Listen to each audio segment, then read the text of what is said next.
Há lugares que carregam histórias que jamais deveriam ser desenterradas. Segredos tão profundos e aterrorizantes que permanecem adormecidos nas sombras, esperando que alguém ousado ou tolo o suficiente os desafie. Lucas nunca acreditou em fantasmas ou no sobrenatural. Mas naquela noite, ele aprenderia da pior maneira que algumas portas, uma vez abertas, jamais poderão ser fechadas. Era uma noite como qualquer outra quando Lucas decidiu enfrentar o medo e passar uma noite na antiga casa de sua família, ignorando as advertências de gerações passadas. O que ele não sabia é que aquele lugar guardava um segredo há muito esquecido. Um segredo que estava prestes a ser revelado. Lucas sempre foi cético quando se tratava de histórias de fantasmas. Ele não acreditava no sobrenatural e zombava de seus amigos quando eles compartilhavam contos macabros. Foi com essa mentalidade que ele aceitou o desafio de passar uma noite na antiga casa de sua família, localizada em uma pequena cidade no interior, um lugar que estava abandonado há mais de 30 anos. A casa, construída por seu bisavô, tinha uma história sinistra. Diziam que sua tia-avó, Marta, havia desaparecido ali em circunstâncias misteriosas. Alguns acreditavam que ela fugiu, outros diziam que seu espírito ainda rondava o lugar. A única coisa certa era que, desde então, ninguém mais se atreveu a morar na casa. Lucas, porém, não ligava para essas histórias. Chegou à casa ao cair da noite. O lugar era grande, antigo, com janelas quebradas e as paredes cobertas por musgo. A porta rangeu enquanto ele a empurrava e o ar lá dentro era pesado, carregado com o cheiro de mofo.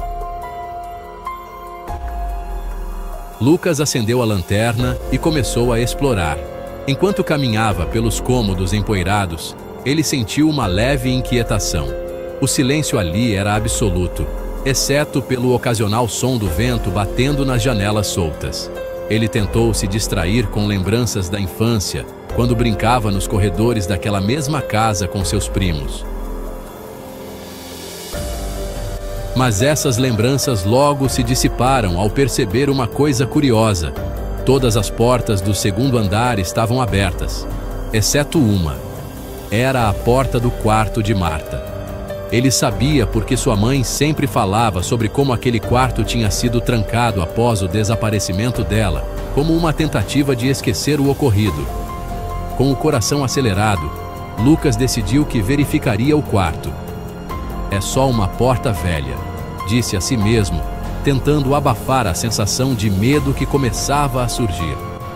Pegou a chave do bolso, a mesma que sua mãe lhe deu antes de ele partir para a casa, insistindo para que não entrasse naquele quarto, e foi até a porta.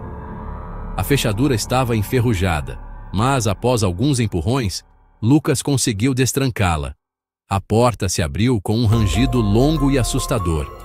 O quarto estava escuro, exceto pela luz fraca de sua lanterna. O cheiro ali era diferente, mais forte, como se o tempo tivesse parado naquele lugar. Os móveis estavam cobertos com lençóis brancos amarelados, e no canto do quarto havia uma penteadeira com um grande espelho rachado. Lucas se aproximou lentamente, sentindo o peso do ar se intensificar. Algo o incomodava profundamente ali, mas ele não sabia exatamente o que. Quando estava a poucos passos da penteadeira, ouviu um ruído suave vindo de trás. Parecia um sussurro, baixo e ininteligível. Ele se virou rapidamente, iluminando o quarto com a lanterna, mas não havia ninguém. Apenas o vazio. O coração de Lucas disparou. Ele tentou rir para si mesmo, atribuindo o som ao vento ou ao antigo encanamento da casa, mas o medo começou a dominá-lo. Ele decidiu sair daquele quarto. Rapidamente, deu meia volta, mas, para seu horror, a porta que havia deixado aberta estava agora fechada. Lucas correu até ela e tentou girar a maçaneta, mas estava trancada por dentro. Seu corpo começou a tremer. Tentou empurrar a porta com força, sem sucesso. De repente, o sussurro voltou, mas desta vez estava mais claro. Você Não deveria estar aqui, a voz murmurou, parecendo vir de todos os lados ao mesmo tempo. Lucas, apavorado, se afastou da porta, ofegante. O som se intensificou, como se várias vozes estivessem falando ao mesmo tempo. A lanterna começou a falhar, piscando e projetando sombras distorcidas nas paredes. Foi então que ele viu no espelho. No reflexo, uma figura pálida apareceu atrás dele. Parecia uma mulher, com o rosto coberto por cabelos longos e desgrenhados. Ela estava parada, imóvel, apenas observando. Lucas se virou de imediato, mas novamente não havia ninguém ali. O quarto estava vazio. Mas quando ele olhou para o espelho outra vez, a figura havia se aproximado. Agora, ela estava tão perto que ele podia ver seus olhos vazios e sem vida. O pânico tomou conta dele. A figura lentamente levantou a mão no reflexo e, no mesmo instante, ele sentiu dedos frios tocarem seu ombro. Lucas gritou, caindo para trás. A lanterna caiu de sua mão, rolando pelo chão. O quarto foi mergulhado na escuridão completa. Ele rastejou até a lanterna e a pegou de volta. Mas a luz estava fraca, quase apagada. Com a lanterna tremendo em sua mão, ele correu para a porta novamente, desesperado, batendo nela e gritando por ajuda. O sussurro agora era um grito ensurdecedor em sua mente. "Você vai ficar comigo?" A voz repetia, cada vez mais alta. Ele sentiu algo frio e invisível o puxando para trás. Era como se o ar ao seu redor tivesse se tornado denso, opressivo. Lucas começou a sufocar, tentando puxar o ar, mas parecia que o próprio quarto estava tentando engoli-lo. Em um último ato de desespero, ele conseguiu forçar a porta a abrir com um empurrão violento. Correu pelo corredor, tropeçando e caindo várias vezes, até finalmente chegar à escada. O grito atrás dele se transformou em um riso grotesco, ecoando por toda a casa. Sem olhar para trás, Lucas saiu correndo da casa, jogando-se para fora pela porta principal. Ele só parou quando estava bem distante, ofegante e tremendo. Olhou para a casa uma última vez e viu, na janela do segundo andar, a silhueta da mulher. Ela o observava, imóvel, enquanto ele fugia. Lucas nunca mais voltou àquela casa e nunca contou a ninguém o que realmente aconteceu naquela noite. Mas, às vezes, no silêncio da madrugada, ele ainda ouve aquele sussurro distante e sabe que, de alguma forma, a casa e o que vive dentro dela continuam esperando por ele.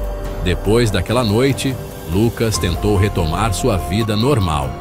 Voltou para a cidade, mas a experiência na casa assombrada o assombrava constantemente. As noites eram as piores. Pesadelos incessantes com a figura pálida de cabelos desgrenhados o observando no espelho. Ele acordava suando frio, sentindo aquela mesma presença que o havia tocado no ombro naquela noite horrível. Certa manhã, enquanto estava no trabalho, Lucas recebeu uma ligação inesperada. Era sua mãe. "Lucas, você foi à casa, não foi?" A voz dela parecia aflita. Ele ficou em silêncio por um momento, sentindo o peso da culpa se formando em sua garganta. "Eu fui, mãe. Mas..." Antes que pudesse terminar, sua mãe o interrompeu. "Você mexeu no quarto da Marta, não foi?" A voz dela agora era mais urgente. Lucas congelou. Como ela sabia? Ele não havia contado a ninguém sobre o que aconteceu naquela noite. "Como você sabe disso?" Ele perguntou, tentando esconder o nervosismo. "Eu sei porque eu também fiz o mesmo erro anos atrás." A voz dela estava cheia de pesar. "O espírito de Marta nunca deixou aquele quarto, Lucas. Ela ficou presa naquele espelho, esperando por alguém." O chão pareceu desmoronar sob seus pés. Ele tentou se lembrar de tudo que sua mãe havia contado sobre sua tia-avó, Marta. Tudo o que sabia era que ela havia desaparecido, mas nunca soubera dos detalhes. tampouco que algo sobrenatural estivesse envolvido. "O que eu faço agora?", perguntou, tentando controlar o medo crescente. "Você precisa voltar lá." A voz dela era firme. "Precisa libertá-la, antes que ela te consuma. Cada noite que passa, ela se aproxima mais de você. E se não fizer algo logo, ela vai te levar para onde ela está." O medo transformou-se em pânico. A ideia de voltar àquela casa o aterrorizava. Mas o que sua mãe disse tinha ecoado de maneira sombria em sua mente. Ele sabia que, se não enfrentasse o que quer que fosse aquilo, sua sanidade e talvez sua vida estariam em perigo. Naquela noite, Lucas pegou seu carro e dirigiu de volta à casa da família. O caminho parecia mais longo do que antes, como se o tempo estivesse tentando atrasar o inevitável. Quando chegou, a casa estava ainda mais escura e sinistra do que ele se lembrava. O vento assobiava entre as árvores e a lua cheia iluminava fracamente a entrada. Ao atravessar a porta, Lucas percebeu que o ar estava mais pesado do que da última vez. Cada passo que dava era acompanhado pelo ranger profundo do assoalho, como se a própria casa estivesse viva e consciente de sua presença. Ele subiu as escadas, com a lanterna tremendo em suas mãos. Chegando ao corredor do segundo andar, parou diante da porta do quarto de Marta. O terror subiu por sua espinha. O sussurro, aquele mesmo que ouvira na última vez, começou de novo. Mas desta vez, ele conseguia entender claramente. "Volte para mim." Lucas empurrou a porta, que, para seu alívio, abriu-se com facilidade. O quarto estava exatamente como antes, exceto por um detalhe. O espelho estava limpo, sem a rachadura que ele havia visto antes. Ele se aproximou com cuidado, sentindo os olhos da figura pálida o observando de algum lugar. De repente, algo o puxou com força. Ele caiu de joelhos, olhando em desespero para o espelho. A figura de Marta agora estava nítida, os olhos vazios e desesperados. Ela estendeu a mão através do espelho e Lucas, sem pensar, a segurou. Uma dor lancinante percorreu todo o seu corpo e o quarto pareceu girar ao seu redor. A última coisa que viu antes de tudo escurecer foi o reflexo de si mesmo no espelho. Só que não era ele. Era Marta, sorrindo de forma sinistra. Quando Lucas abriu os olhos, percebeu que não estava mais no quarto. Ele estava dentro do espelho, preso, observando seu próprio corpo de fora. Marta, agora usando sua aparência, saía calmamente pela porta, deixando-o para trás, aprisionado. A coragem de Lucas salvou sua vida por pouco. Mas, e você? Teria a audácia de abrir a porta daquele quarto trancado? Não ignore os sinais. Não entre em lugares que você não conhece. E, se entrar, esteja preparado para enfrentar o que pode nunca deixar você sair. Deixe seu comentário e dúvida, curta e compartilhe este vídeo. Não perca nossos próximos conteúdos, tem 2 opções aqui na tela para você continuar maratonando. Escolhe uma das 2 e a gente se vê no próximo vídeo.